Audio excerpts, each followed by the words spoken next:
مگر حضور پاک صلی اللہ تعالیٰ علیہ وآلہ وسلم نے خندق کے الگ الگ حصوں پر صحابہ رضی اللہ تعالیٰ عنہم کو تعینات کر دیا تھا کہ وہ کافروں کے حملوں کا مقابلہ کرتے رہیں۔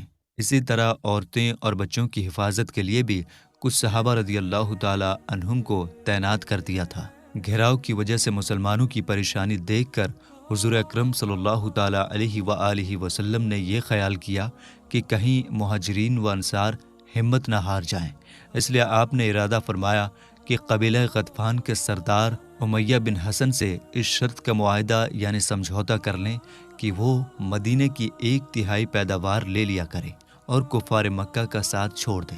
مگر جب آپ صلی اللہ تعالیٰ علیہ وسلم نے حضرت سعد بن معاذ اور حضرت سعد بن عبادہ رضی اللہ تعالیٰ عنہما سے اپنا یہ خیال ظاہر فرمایا تو ان دونوں نے عرض کیا کہ یا رسول اللہ صلی اللہ تعالیٰ علیہ وسلم، اگر اس بارے میں اللہ تعالیٰ کی طرف سے وحی اتر چکی ہے جب تو ہمیں اس سے انکار کی مجال ہی نہیں ہو سکتی، اور اگر یہ ایک رائے ہے تو یا رسول اللہ صلی اللہ تعالیٰ علیہ وسلم، جب ہم کفر کی حالت میں تھے اس وقت تو قبیلہ غطفان کے سرکش کبھی ہماری ایک کھجور نہ لے سکے، اور اب جب کہ اللہ تعالیٰ نے ہم لوگوں کو اسلام اور آپ صلی اللہ تعالیٰ علیہ وآلہ وسلم کے غلامی کی عزت سے سرفراز فرما دیا ہے، تو بھلا کیوں کر ممکن ہے کہ ہم اپنا مال ان کافروں کو دے دیں گے؟ ہم ان کفار کو کھجوروں کا انبار نہیں بلکہ نیزوں اور تلواروں کی مار کا تحفہ دیتے رہیں گے، یہاں تک کہ اللہ تعالیٰ ہمارے اور ان کے درمیان فیصلہ فرما دے گا۔ یہ سن کر حضور پاک صلی اللہ تعالیٰ علیہ وآلہ وسلم خوش ہو گئے اور آپ کو پورا اطمینان ہو گیا۔ خندق کھائی کی وجہ سے آمنے سامنے کی لڑائی نہیں ہو سکتی تھی اور کافر اس بات سے پریشان تھے کہ اس کھائی کو کیسے پار کریں، لیکن دونوں طرف سے روزانہ تیر اور پتھر چلتے رہتے تھے۔ آخرکار ایک دن عمر بن عبد ود، اکرمہ بن ابو جہل، حبیرہ بن ابی وہب، زرار بن الخطاب اور دوسرے کافروں کے کچھ بہادروں نے بنو کنانہ سے کہا، چلو آج مسلمانوں سے لڑائی کر کے دکھاؤ کہ اصلی بہادر کون ہیں۔ چنانچہ یہ سب خندق کے پاس آ گئے اور ایک ایسی جگہ سے جہاں خندق کی چوڑائی کچھ کم تھی گھوڑا کدا کر خندق کو پار کر لیا۔ سب سے آگے عمر بن عبد ود تھا۔ یہ اگرچہ 90 سال کا کھراٹ بڈھا تھا مگر 1000 سواروں کے برابر بہادر مانا جاتا تھا۔ جنگ بدر میں زخمی ہو کر بھاگ نکلا تھا اور اس نے یہ قسم کھا رکھی تھی کہ جب تک مسلمانوں سے بدلہ نہ لے لوں گا بالوں میں تیل نہ ڈالوں گا۔ یہ آگے بڑھا اور چلا کر مقابلے کی دعوت دینے لگا۔ 3 مرتبہ اس نے کہا کہ کون ہے جو میرے مقابلے کو آتا ہے؟ تینوں مرتبہ حضرت علی شیر خدا رضی اللہ تعالی عنہ نے اٹھ کر جواب دیا کہ میں۔ حضور پاک صلی اللہ تعالی علیہ وسلم نے روکا کہ اے علی، یہ عمر بن عبد ود ہے۔ حضرت علی شیر خدا رضی اللہ تعالی عنہ نے عرض کیا کہ جی ہاں یا رسول اللہ صلی اللہ تعالی علیہ وسلم، میں جانتا ہوں کہ یہ عمر بن عبد ود ہے، لیکن میں اس سے لڑوں گا۔ یہ سن کر تاجدار نبوت صلی اللہ تعالی علیہ وسلم نے اپنی خاص تلوار ذوالفقار اپنے دست مبارک سے حیدر قرار کے مقدس ہاتھ میں دے دی اور اپنے مبارک ہاتھوں سے ان کے سر انور پر امامہ باندھا اور یہ دعا فرمائی کہ یا اللہ تو علی کی مدد فرما۔ حضرت اسد اللہ الغالب علی بن ابی طالب رضی اللہ تعالی عنہ مجاہدانہ شان سے اس کے سامنے کھڑے ہو گئے اور دونوں میں اس طرح بات چیت شروع ہو گئی۔ حضرت علی رضی اللہ تعالی عنہ نے فرمایا، اے عمر بن عبد ود، تو مسلمان ہو جا۔ عمر بن عبد ود نے کہا، یہ مجھ سے کبھی ہرگز نہیں ہو سکتا۔ حضرت علی رضی اللہ تعالی عنہ نے فرمایا، لڑائی سے واپس چلا جا۔ عمر بن عبد ود نے کہا، یہ مجھے منظور نہیں۔ حضرت علی رضی اللہ تعالی عنہ نے فرمایا، تو پھر مجھ سے جنگ کر۔ عمر بن عبد ود نے ہنس کر کہا کہ میں کبھی یہ سوچ بھی نہیں سکتا تھا کہ دنیا میں کوئی مجھ کو جنگ کی دعوت دے گا۔ حضرت علی رضی اللہ تعالی عنہ نے فرمایا، لیکن میں تجھ سے لڑنا چاہتا ہوں۔ عمر بن عبد ود نے کہا، آخر تمہارا نام کیا ہے؟ حضرت علی رضی اللہ تعالی عنہ نے فرمایا، علی بن ابی طالب۔ عمر بن عبد ود نے کہا، اے بھتیجے، تم ابھی بہت ہی کم عمر ہو، میں تمہارا خون بہانا پسند نہیں کرتا۔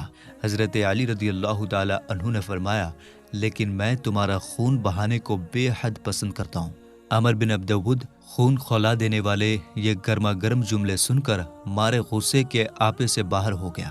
حضرت علی شیر خدا رضی اللہ تعالی عنہ پیدل تھے اور یہ سوار تھا، اس پر جو غیرت سوار ہوئی تو یہ گھوڑے سے اتر پڑا اور اپنی تلوار سے گھوڑے کے پاؤں کاٹ ڈالے اور ننگی تلوار لے کر آگے بڑھا اور حضرت علی شیر خدا رضی اللہ تعالی عنہ پر تلوار کا بھرپور وار کیا۔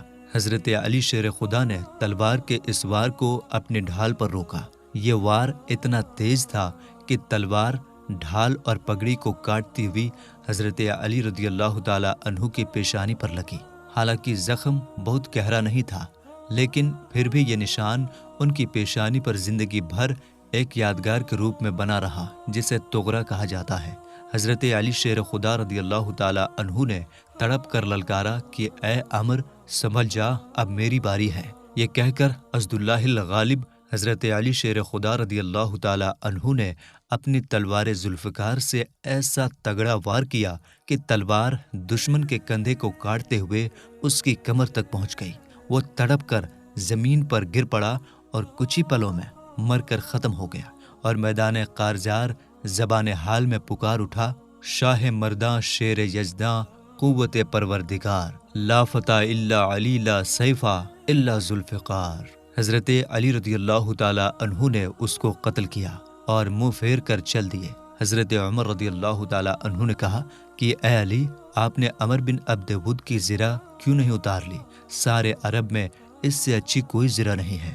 آپ نے فرمایا کہ اے عمر رضی اللہ تعالی عنہ، ذوالفقار کی مار سے وہ اس طرح بے قرار ہو کر زمین پر گرا کہ اس کی شرمگاہ کھل گئی، اس لیے حیا کی وجہ سے میں نے منہ پھیر لیا۔ اس کے بعد نوفل غصے میں بفرا ہوا میدان میں نکلا اور چلانے لگا کہ میرے مقابلے کے لیے کون آتا ہے؟ حضرت زبیر بن العوام رضی اللہ تعالی عنہ اس پر بجلی کی طرح جھپٹے اور ایسی تلوار ماری کہ وہ دو ٹکڑے ہو گیا اور تلوار زین کو کاٹتی ہوئی گھوڑے کی کمر تک پہنچ گئی۔ لوگوں نے کہا کہ اے زبیر رضی اللہ تعالی عنہ، تمہاری تلوار کی تو مثال نہیں مل سکتی۔ آپ نے فرمایا کہ تلوار کیا چیز ہے؟ کلائی میں طاقت اور ضرب میں کمال چاہیے۔ حبیرہ اور زرار بھی بہت ہمت کے ساتھ آگے بڑھے، لیکن جب ذوالفقار کا وار دیکھا تو ڈر کے مارے کانپنے لگے اور بھاگ گئے۔ باقی کفار کے گھڑ سوار جو خندق کھائی پار کر کے آئے تھے وہ بھی سب بھاگ کھڑے ہوئے۔ ابو جہل کا بیٹا اکرمہ اتنا گھبرا گیا کہ اپنا بھالا پھینک کر بھاگا اور خندق پار کرنے کے بعد ہی اسے چین ملا۔ بعض مورخین کا قول ہے کہ نوفل کو حضرت علی رضی اللہ تعالی عنہ نے قتل کیا، اور بعض نے یہ کہا کہ نوفل حضور پاک صلی اللہ تعالی علیہ وسلم پر حملہ کرنے کی غرض سے اپنے گھوڑے کو کدا کر خندق کو پار کرنا چاہتا تھا کہ خود ہی خندق میں گر پڑا اور اس کی گردن ٹوٹ گئی اور وہ مر گیا۔ بہرحال مکہ کے کافروں نے اس شخص کی لاش کو 10,000 درہم میں خریدنا چاہا تاکہ وہ اسے سمان کے ساتھ دفن کر سکیں، لیکن حضور اقدس صلی اللہ تعالی علیہ وسلم نے پیسے لینے سے انکار کر دیا اور فرمایا کہ ہمیں اس لاش سے کوئی مطلب نہیں، مشرکین اسے لے جائیں اور دفن کریں، ہمیں اس پر کوئی اعتراض نہیں ہے۔ اس دن کا حملہ بہت ہی سخت تھا، پورے دن لڑائی چلتی رہی اور دونوں طرف سے تیر چلانے اور پتھر پھینکنے کا سلسلہ لگاتار جاری رہا، اور کسی مجاہد کا اپنی جگہ سے ہٹنا ناممکن تھا۔ خالد بن ولید نے اپنی فوج کے ساتھ ایک جگہ سے خندق کو پار کر لیا اور اچانک ہی حضور پاک صلی اللہ تعالی علیہ وسلم کے مبارک خیمے پر حملہ کر دیا، مگر حضرت اسید بن حضیر رضی اللہ تعالی عنہ نے اس کو دیکھ لیا اور 200 مجاہدین کو ساتھ لے کر دوڑ پڑے اور خالد بن الولید کی فوج سے آمنے سامنے کی لڑائی میں بھڑ گئے اور جم کر لڑے۔